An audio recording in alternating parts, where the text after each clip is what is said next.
Welcome to A Delhi Love, Ishq Mohabbat Pyar, the podcast that treats Delhiwalas to captivating conversations on living and loving all things Delhi. Delhi is not just a place, it's a state of mind, an attitude that leaves a mark on everyone who visits or calls it home. I'm Yasmin, your host, a documentary filmmaker, former municipal councillor, and at heart, the quintessential Delhi girl. I love how Delhi is both old and new at the same time. I value its history and heritage and love exploring the new aspects of the city we share. I'm no expert, but I grew up in the gullies here, enjoyed public service here, and just like you, shared a deep passion for Delhi's enigmatic soul. Together, let's embrace the delightful contradictions that make Delhi the city it is. After all, around every corner, there must be 1,000 dastans to share in this megacity of a million conversations. Today, when we think of Delhi, we imagine a vast expanse covering almost all of what is sometimes called the National Capital Region, NCR as we know it. This covers even Noida and Gurgaon. But New Delhi was originally a very small area, barely 557 square kilometers and 40,000 acres for less than 4 lakh people. And when I say New Delhi, I'm talking specifically about the city the British Empire made, intending for it to be the 7th and last of Delhi's cities. Today, Delhi NCR covers 10 times that area and nearly 100 times the people. I believe we cannot know and understand our present city if we don't know enough about how we got here. So let's find out how New Delhi came to be the nation's capital. And hopefully at the end of this conversation, we will come out together with a greater understanding about our city. To help us understand New Delhi through this historical lens, we have Dr. Swapna Liddle, a Delhi-based Indian historian, author, art curator, and heritage conservator. Educated in Delhi's universities DU, JNU and Jamia Millia, Dr. Liddle is known for her study and writing on history. Her very active Instagram account shares snippets of our city's past, and she has been helping develop the interest of the people of Delhi in their own heritage. Welcome, Swapna ji. Swapna ji, thank you so much for coming to the show.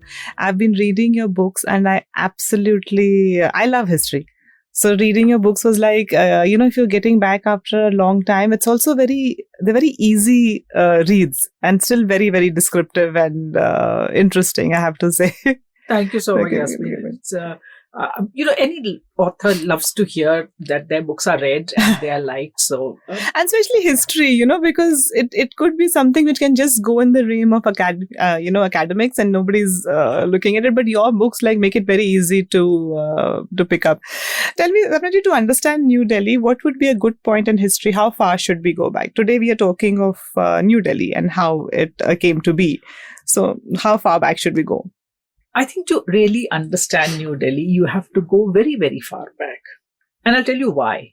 Because we know that New Delhi is a city that was built by the British when they were ruling India, and they shifted their capital from Calcutta and decided to come to Delhi. And they shifted the capital in 1912, and then they built this new city, which was New Delhi. But really, if you want to understand why they did this in the first place, you have to go back. For centuries, an aura of power had been developing around Delhi. And this particularly from the start of what we know as the Delhi Sultanate. You have the slave sultans, and then you have the Khaljis and the Tughlaqs and so on and so forth, Lodhis, Mughals, all of this. Once Delhi becomes the capital of a growing empire, such a big entity, such a powerful state, in a lot of people's minds, Delhi had always been the capital of India. And the British also ultimately realized it. And at that point, which is the early 20th century, the British were kind of reassessing their rule in India.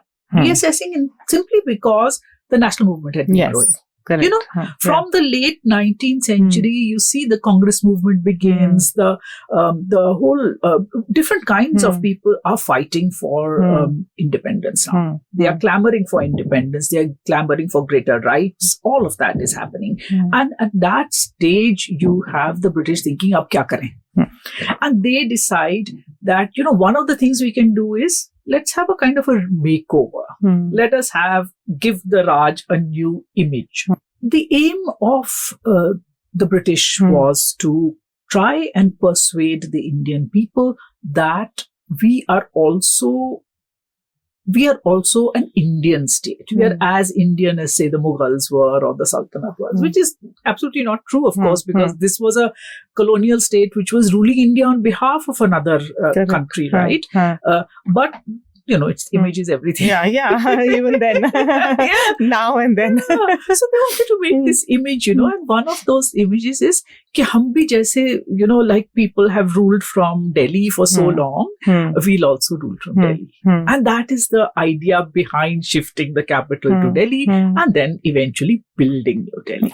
And they had the Imperial Darbar also here. The capital was not here at that point of time, but even the Imperial Darbar was a statement they made to have over here, right? Yes, absolutely. I mean, that was the whole idea behind having the darbars here.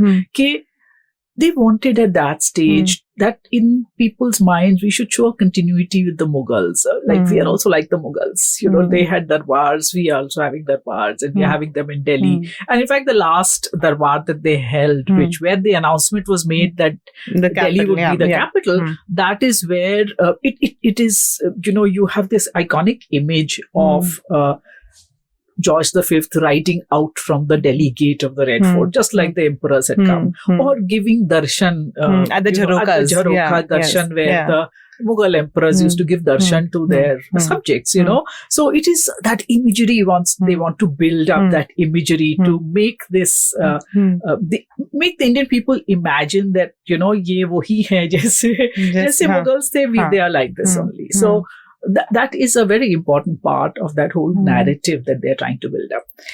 But you know, they had other reasons to shift from Calcutta. There were practical issues also. The national movement was a major thing which was happening at that point of time, but they were finding it difficult to kind of manage everything from Calcutta. Yes. Of course, a lot of people said that what would be beneficial is that Delhi has a more central location and all that.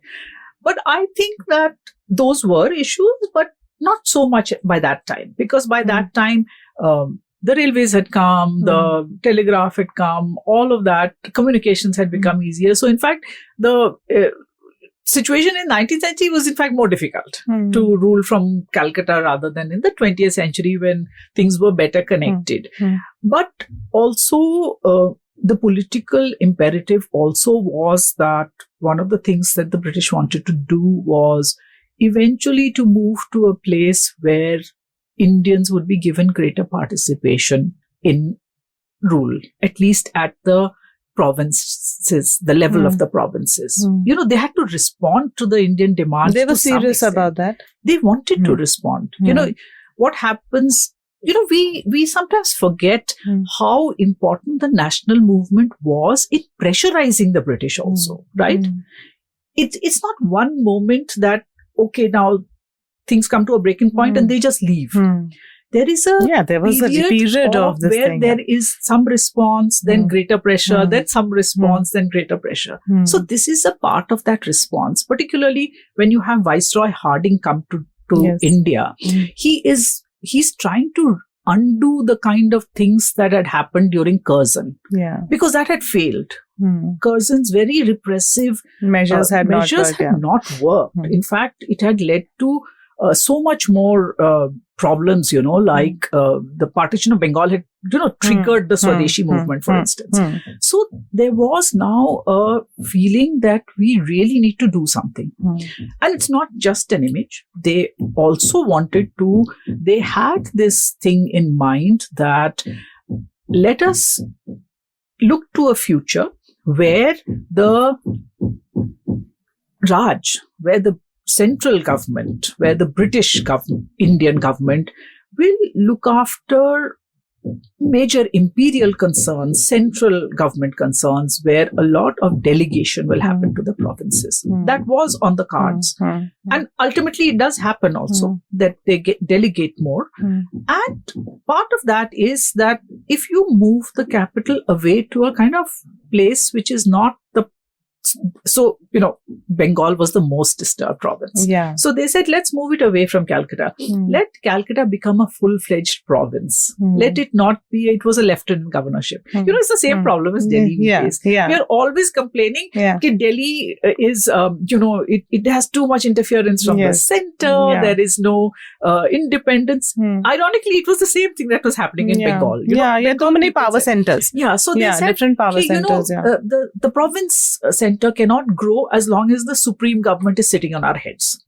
So they said, let's move it away from Calcutta. It'll give Bengal a little bit greater power. So they raised it from a lieutenant governorship to a full-fledged governorship and gave Bengal more powers. So therefore, this transfer of capital in the Indian eyes was actually quite popular. The people who disliked the people who disliked it were the British commercial interests in Calcutta. Those were the ones. But the Indian political movement, they welcomed it. Yeah, they welcomed it. Yeah. So those are the kind of imperatives which actually led to New Delhi. Yeah. And they announced it in 1911 during the Imperial Durbar, like you were saying. And by 1913, the Town Planning Committee had kind of made all the plans. Yet it took nearly 2 decades, which is not that much of a time if you look to build a capital city. But, and there were a lot of constraints, but they kind of kept at it. Actually, they also didn't think that it would take that long. But they thought it will get done earlier? They thought it would get done earlier. They thought it would get done cheaper. It happens with every construction project. Yes. And this even when we build our own houses or do some sort of renovation or something, we think it's going to come in this budget and this time, and it always goes over. And the plan was almost abandoned. And, it could have been because there were 2 world wars which took place during that. They went completely... I'm actually surprised that... if they wanted to abandon it, or if there was even slight doubt, they could have easily abandoned it. Both the world wars happened, and that was enough reason but they kept at it. They definitely kept at it. And as I said, Harding particularly, he pushed ahead, and a lot of the basic groundwork. And it's very interesting also to look at the story of how the plan is made, how the city is designed. Those are also very important considerations, I think. For instance, the town plan, or even before the town plan, look at the site. I was going to ask you about the site. That, many sites were Narayana was considered. Narayana was considered.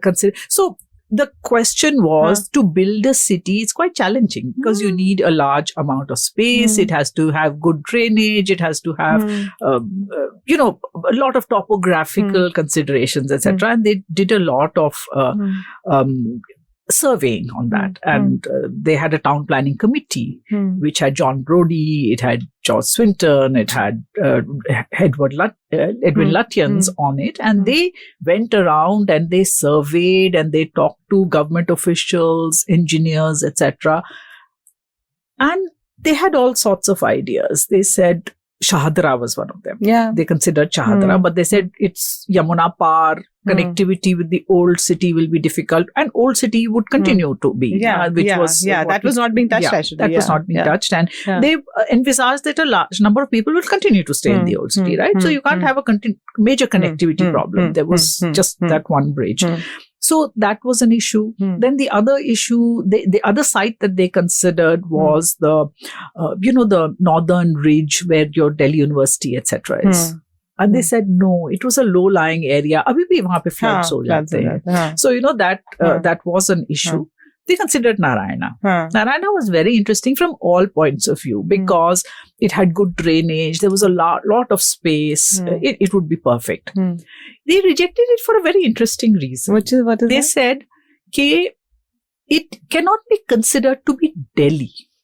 Why? Why? Because all of Delhi's historic development, before that, when you're talking about the 7 cities or 8 cities or whatever cities that every guidebook writer used to write about, and even in those days.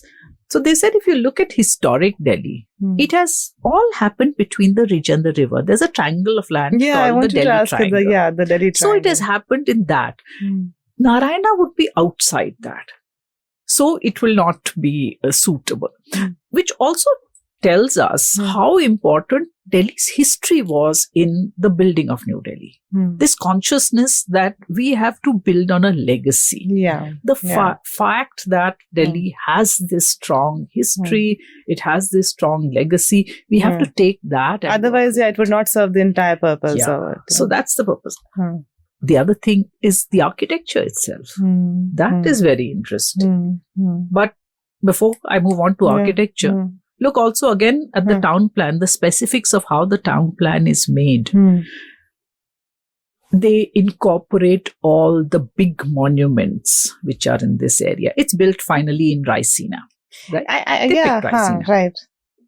Because after doing all this surveying, they pick Raisina.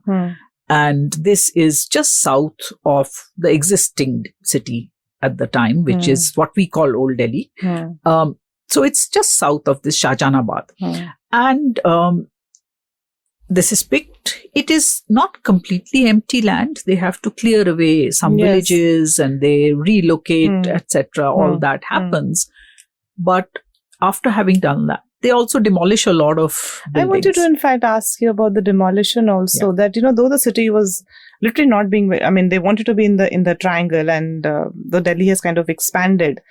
About 168 monuments were selected for demolition. And how did they decide? Agra and Bauli was which got saved. So how did they decide what will go and what will stay? Was there some proper survey done, or is it just random? There were surveys done. So, and the Archaeological Survey of India was involved in that. In fact, all people who are interested in Delhi's heritage monuments, they often refer to this document called the Zafar Hasan listing. It's an early 20th century listing of monuments of Delhi. And in fact, the context of why that listing was made in the first place, if you look at the dates, it's made in the 1910s. And the idea behind it actually is to list all the monuments of Delhi and to give that little note, should it be protected, should it not be protected. They were doing that in 1910, so they started that. Yes. So 1910s, it starts soon after the plan comes into being. So the idea is to decide which can go and which should not go. And of course, a lot of buildings, ultimately the decision which happens is a lot of the things which are recommended that this is probably not that important and should be removed are removed. Many are also conserved. And when it came to conservation, which should be preserved, one important consideration, of course, was the intrinsic historical or architectural value. I mean, Safdarjung's tomb is a major monument. You cannot just demolish it, right? But there were others where the question was, these are buildings which are, for instance, places of worship which are in use. So there is, for instance, if you go to Rajpath Pe, there are these, there is this mosque, which is called Zabita Ganj Ki Masjid. So that was, in fact, ASI had said it can go, it's not very archaeologically important. But then the political decision was, it should stay. Because there were people who represented and said, this is in use and you should not. There's a mosque called the Sunehri Masjid, which is in a roundabout. So to the extent possible, they accommodated many of these buildings within the town plan itself. Sunehri Masjid was put inside a roundabout. Gurudwara Rakabganj, that was, was incorporated in the plan. The temples on the Hanuman Mandir and other temples, right? Those near Connaught Place. So those were preserved. So wherever it was possible, they not only preserved, but incorporated this into the new plan. So in fact, if you look at Safdarjung's tomb, it becomes the kind of the end point of a major vista, which is that Prithviraj Road. Of course, Purana Kila. Purana Kila is That was one it's a major end point of a major road, which is what was called Kingsway, right? So this Central Vista, what is known as Central Vista. So it is the end point of Central Vista. So these are important points that are there. By the way, when you talk about Central Vista and its alignment to Purana Killa, often you are asked, I used to be asked, why is it that it's tedha? In the sense कि अगर पुराना किला से मिलाना था तो straight on gate पे मिलाते ना, तो ये अलग से क्यों है, एकदम से थोड़ा सा कोने में है. And then I realized when I look at the map, Central Vista is absolutely parallel to Chandni Chowk. Correct. So in the town plan, these monuments are reference points. The Chandni Chowk is reference point. All of these are reference point. There's a clear line of view from Vijay Chowk to Jama Masjid. In fact, Edwin Lutyens, in a speech that he gave once, said that this triangle, which is formed with on one arm of that triangle is the Central Vista. The other arm is the one which goes, from Minto Bridge to Jama Masjid. Those two arms, the kind of triangle that forms, it's the genesis of the hexagonal plan which New Delhi is built on. Yeah, I have read that. Yes. So that is, we don't really, we think that the British just had a clear tabula rasa, completely plain ground on which they just built something. Which is not true. But they thought so much about what the existing considering that 2 decades is not that long a period that it would take to build, if you think about it. I mean, there's an entire city which is being built. Tell me, how did they decide upon the name New Delhi? I believe other names were considered Delhi South, Raisina. Imperial Delhi was also considered at one point of time. Yeah, those were all titles that were kind of considered from time to time, etc. I don't think there was a huge amount of debate that was put into this, but they just said New Delhi was a kind of a neutral sort of, again, realize that they don't put a very strongly British political stamp on it. They could have named it after if they're going to do Imperial Delhi, or whatever. But it's a New neutral Delhi. name, it is fairly neutral. So I think by then, as I said, the politics also had changed, right? But when you come to why it takes so long, the First World War is a very important consideration because it sends up prices. It also, a lot of the PWD engineers, the PWD was executing much of this project. Many of their engineers enlist for the war and they go off to fight it. So there's a lack of that, right? Also, another thing that happens is in the long term, resources, sheer availability of, I'm talking, of course, because of the war disruption, machinery, etc., which had to be imported, that becomes a little difficult. But even more than that, and even after the war, things like the stone. Now, if you look at the major public buildings, the major public buildings are Rashtrapati Bhavan, the Secretariat buildings, North Block, South Block, and India Gate, the National Archives building. These are all made of sandstone. And sandstone, the decision again is very interesting. It is the material out of which a lot of Delhi's monumental structures are made, imperial structures, right? So therefore, they are taking their cue again from that rather than making it in cement or something. So they use that stone. But that stone, it has to be quarried slowly and got slowly, and then, quality control is there. Lutyens, for instance, used to be very fussy about the color has to be perfect, the quality has to be perfect. So therefore, all of this took time. Marble had to, and almost all the stones were got within India. Nothing, very little was imported. So all of this takes time. And also, we look at it in retrospect and we see this completed project, but I'm sure there were conflicting interests. Lutyens was, he was working with there were other people involved. There was a town planning committee. Lord Hardinge was, I think, facing a lot of pressure back home. And then also he gets, his term gets over.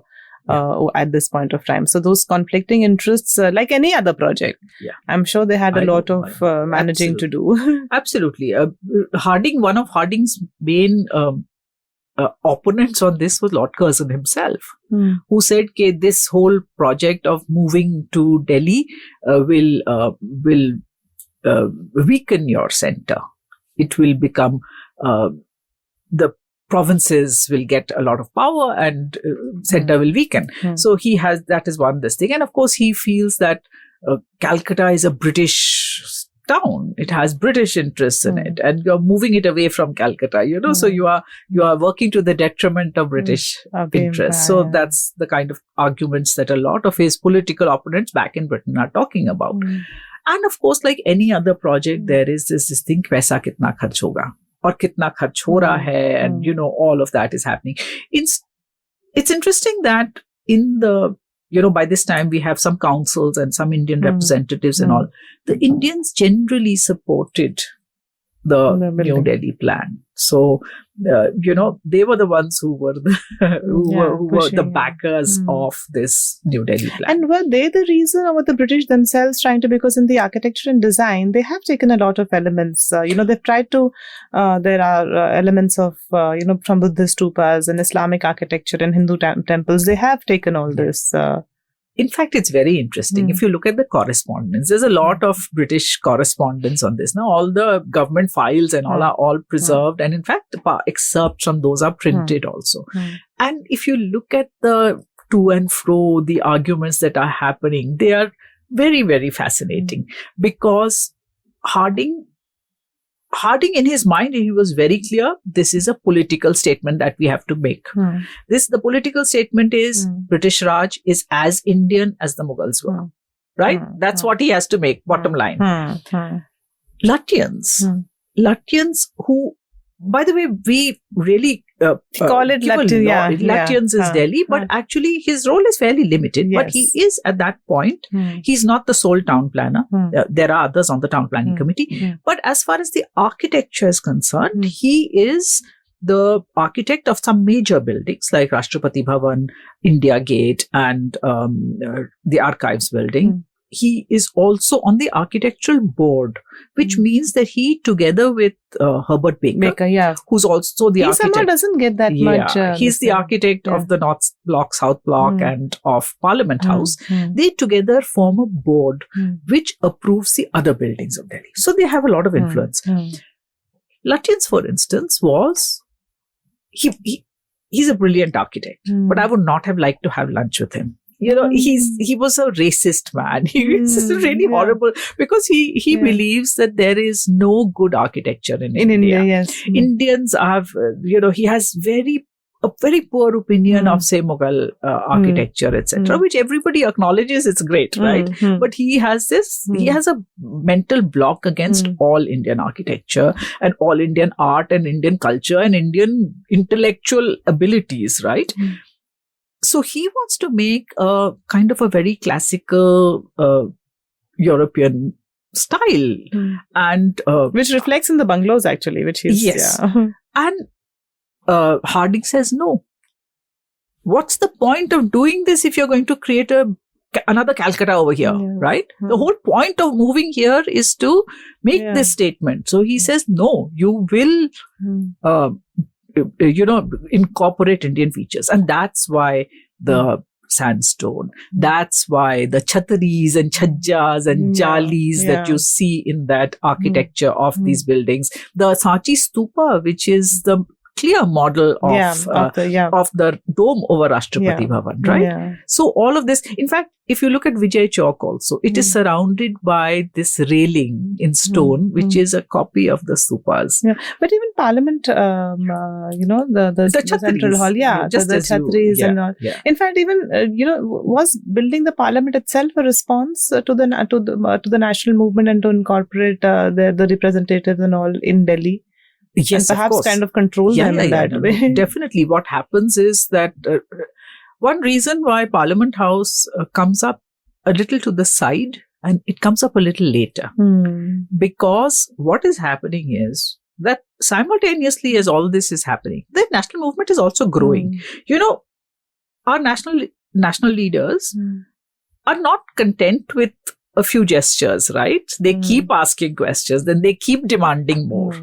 And they say, no, we want greater representation. So that story is continuing separately. It's going on. And in that process, they have to give greater representation. They have to give more power to the councils. They have to enlarge the councils, enlarge the voting base, all of those reforms, as we call them. So was Parliament not a part of the original plan? No, not in the original plan. That was a response then. It's a response, right? So it gets incorporated later. So that's why it's like thoda sa on one side. It's not like in a central axis or something. Today, another thing which Delhi is known for is it's how green it is. I think this is also very, planned and deliberate. I believe they were inspired by the city beautiful and the garden city and kind of incorporate elements. They wanted elements of rural life and this whole, the beautification and monumental grandeur in cities to be there. So, the City Beautiful movement, of course, was something that had been going on, which a lot of, if you look at even things like the Washington complex, the Capitol complex and the Washington Mall and stuff like that, it had, that was there, that vista, grand avenue. There is, even in Paris, there is your Champs-Élysées and all of those were models. And as I said, our good old Chandni Chowk was a model as well, right? Because as I said, it's completely parallel to Chandni Chowk. So they had it in mind. But also the garden city. Now, this was a very new thing that had developed in early 20th century Britain. And it was a kind of response to the kind of squalor that the cities had become in Britain. They had become squalid because of the Industrial Revolution. And the migration which was happening. Brought a lot of people into cities, packed them up into very poor living conditions. It was a response to that. It was a response to terrible living conditions by saying that people should have the right to live in greener areas where elements of rural life could alleviate the urban condition. So that was the original ideology behind the and that's why I think spaces also, giving a large amount of space too. Exactly. So that was the whole idea behind the garden city. In India, that garden city gets translated slightly differently.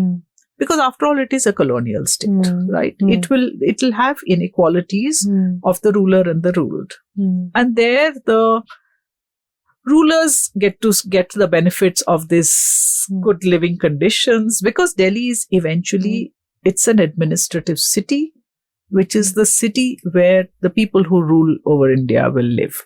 By that time, of course, a lot of Indians are also entering the civil service and all by the time it becomes populated, but they're rulers, right? So they get the benefits of large compounds, lots of trees, all that. That's also, by the way, something that had happened earlier in India, which is the bungalow. If you look, every sort of British town in India, the bungalows, there used to be civil lines, right, with big bungalows and all that. So that was something that was already a part of, was started, which was part of Indian urban planning. So that gets translated into that. And why I'm saying that this is only for the rulers in that sense, because what happens is old Delhi gets marginalized. I didn't give much thought to that. Where will the Indians live? And how they would continue to live there. And in fact, with the coming of New Delhi, of course, old Delhi gets, its infrastructure really deteriorates. So that is there. And that's why, it's interesting that despite all this attempt at making something, remaking the image of the British Raj, making it more acceptable and all, there are in many ways in which they cannot break out of the same old. It was quite stratified. I mean, they built, the bungalows were built, and then officers' quarters were built, and there still was not much thought given to how people in Shahjahanabad would be kind of living. Not even that. Also, for instance, within New Delhi, a lot of the people who lived in New Delhi were also Indians, right? If you look at the clerical staff, for instance. So a lot of clerical quarters are made. And in fact, that's what we see at the Pandara Road and the Lodi Garden. Actually, a lot of that has gone. Bengali market and all that, right? Many of those have actually been demolished and redeveloped after in sort of later decades. But the interesting thing was that even, they use racial principles to decide who will get what kind of accommodation. So European clerks at the same grade got better accommodation, bigger accommodation than the Indian clerks. And there was this one Indian clerk, I remember, who wrote a letter also, protest, saying that this is not fair. Why am I getting this bad accommodation when the Europeans are getting better accommodation? So those kind of things. So that mindset they couldn't really get out of. Yeah. And, ultimately Indians also realize that these are just gestures. Yeah. These are...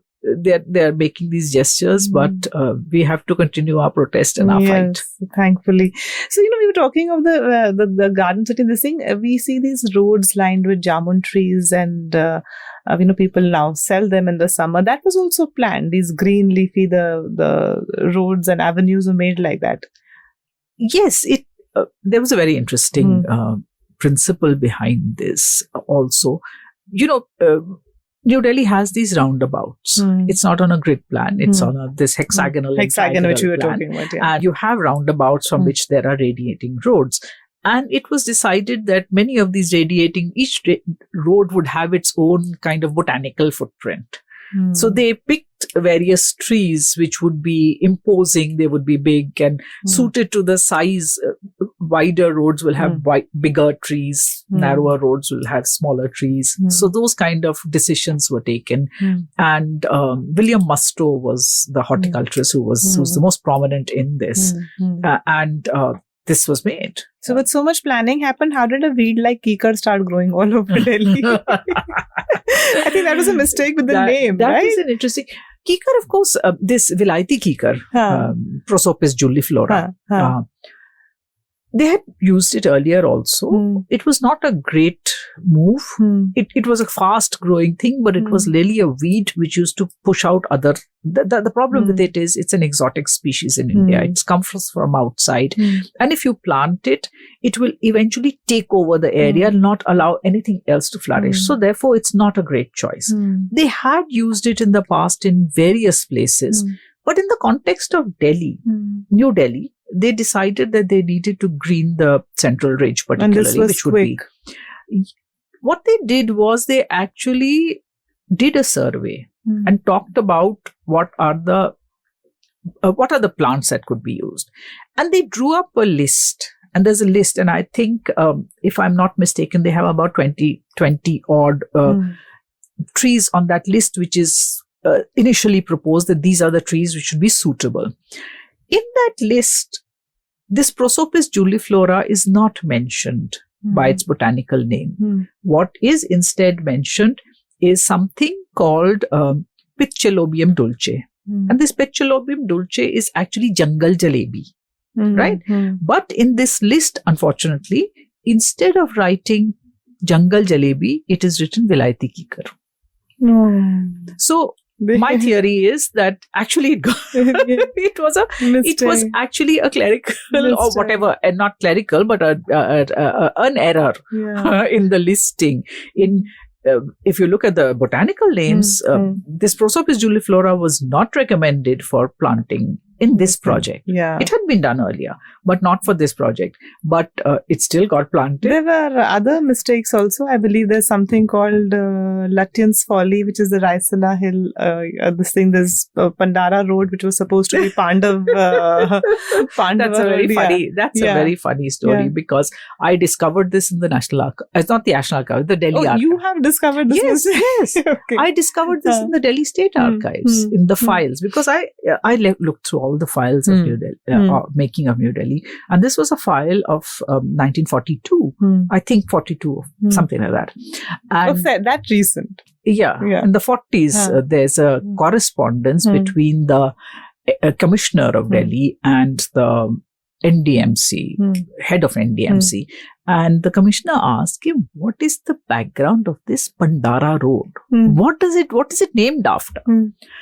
Now, if you look at the other roads which are radiating from India Gate, they are all named after some ruler or dynasty or something, correct. Right? Whether it is Ashoka who has his inscription in Delhi, or it's Sher Shah Suri, or Akbar, Aurangzeb, right? All of these are there. So he said that, what is this Pandara? And the commissioner said, I think it was meant to be Pandava. Because the Pandavas also were believed to have ruled from Indraprastha and all that, right? So it was believed to be Pandava, but so then I feel that, how it might have happened is that handwriting the names,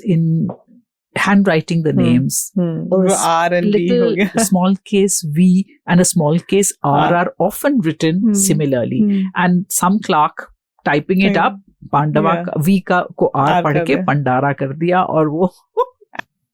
Okay, another thing I want to ask, these very interesting stories that today also as Indians, we have these auspicious signs and we look for. A lot of these signs were also part of the building of the capital city, right? Yeah, there are all of these. One of this is actually something that Herbert Baker talked about. And he said that we went up on this drive, surveying the land and looking at what this site would be. And we went up to Raisina Hill and we were looking down. They had by then decided that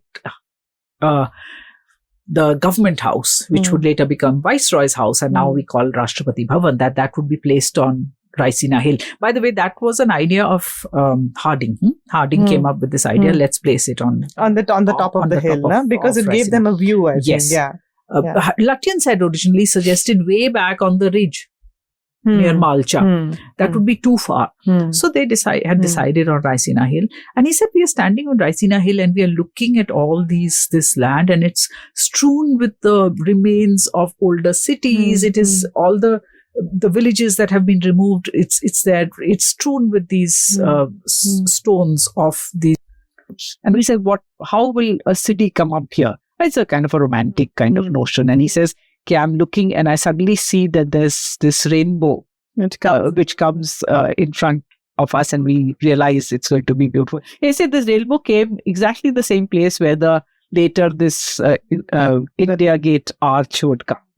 So it's a nice story. By the way, the corollary to that is a later story where Mountbatten says that on Independence Day, when there are these crowds on India Gate. India Gate was where they decided to hoist the flag, right, on the 15th. I says, and there was chaos because people were just too excited. There were people all over, and he says he suddenly sees this rainbow again come. And he says that this is a great auspicious inauguration of this new independent nation that we have this rainbow. But tell me, where are these people who were shifted from the villages which were here? I believe for some time they were put up in Humayun's tomb. They were staying in that vicinity. Where were they shifted eventually? Actually, was some arrangement? They were compensated in various ways. So, for instance, a lot of the agricultural population, a lot of the population it was not just their house, but their agricultural lands also, right? Yeah. So the village populations were shifted further out. So, to places in Punjab and all that. Kafi dur, Haryana, Punjab, what is now Haryana. So, kafi dur, they were given places. But there were other people who were not agriculturists, who didn't have agricultural land. They just wanted their house was demolished. Maybe you are a shopkeeper or something. You have your house here and it's been demolished. Many of them were given land not too far away. So one of the colonies that came up was Jangpura. Yeah, Jangpura was one of those resettlement colonies that came up. Which was called Yongpura. It was called Yangpura. Young was Mr. Young was, I think, a deputy commissioner or something. And Delhi वालों को वहां बसाया, they said कि ये यंगपुरा क्या होता है. Yeah, I love that they identified the name. Yeah. It was part of my constituency. Right. So I also know जंग मतलब जंग means like the लड़ाई ना, तो जंगपुरा कहाँ से? ये कौन सी लड़ाई है ये? हाँ, ये यहाँ क्या हुआ था? But It's Yangpura, which, and in the older files you do see Yangpura. So Professor Narayani Gupta, in fact, she was the one who wrote about this first, I think, as far as I know. So Yangpura becomes Jangpura. And you were talking of the how there was this differentiation. Even the Delhi Gymkhana, which is a very elite and coveted membership now, Indians were not allowed till almost the 40s. No. It was only very late that. And the interesting thing is when you see how much of an extent it was geared to Europeans and European tastes. So if you look at Connaught Place, which becomes the main shopping and commercial center, it has all these fancy British shops and things. It has and Gold Market is the one where the groceries and all, again for the same households, but their housekeepers will get.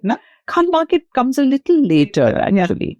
But Gold Market is the one which is for these kind of things, right? So all the entertainments are centered around what the British would like. So the golf course is there, the polo ground is there. So these are all elite British entertainments. In fact, the Indians found it very, very boring.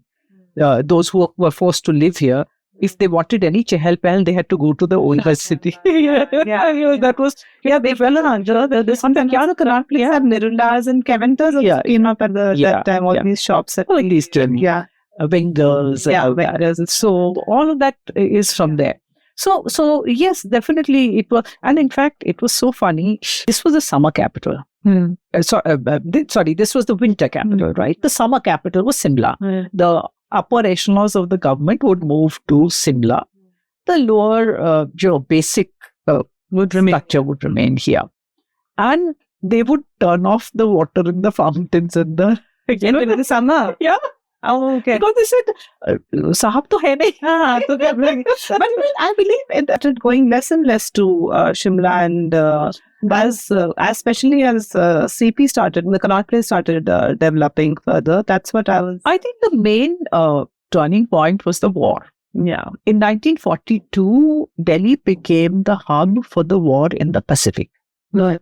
It became the center point. So it has a lot of So it does two things. One is the Governor General now, the Viceroy, cannot go to Simla. He has to be in Delhi round the clock. Yeah, so that would keep. So they have to stay in the summer also. The other thing is it brings a lot of American soldiers to Delhi. Yes, and that really makes a huge difference because the Americans are very different. They don't see themselves as a ruling class in Delhi. The British were quite standoffish and, the soldiers, they are here, they are mixing with the locals, they give a lot of business to Connaught Place and particularly the restaurants and things. And the more, shall we say, the less stiff and formal kind of restaurants. So Nirula's, these are new hangout joints at Kebab, quality ice cream. Yeah.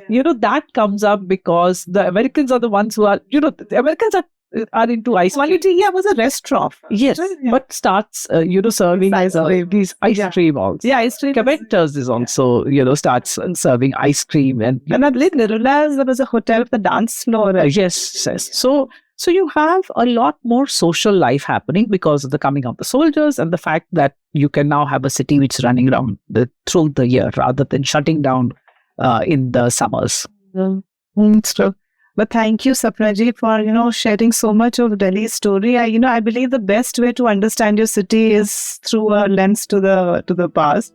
It was really wonderful talking to you. Thank you so much. Thank you so much. Always a pleasure for me to talk about the city I love. Ditto. Thank you, Swapna ji, for showing us how much history is around us and how knowing that can help us understand our city better.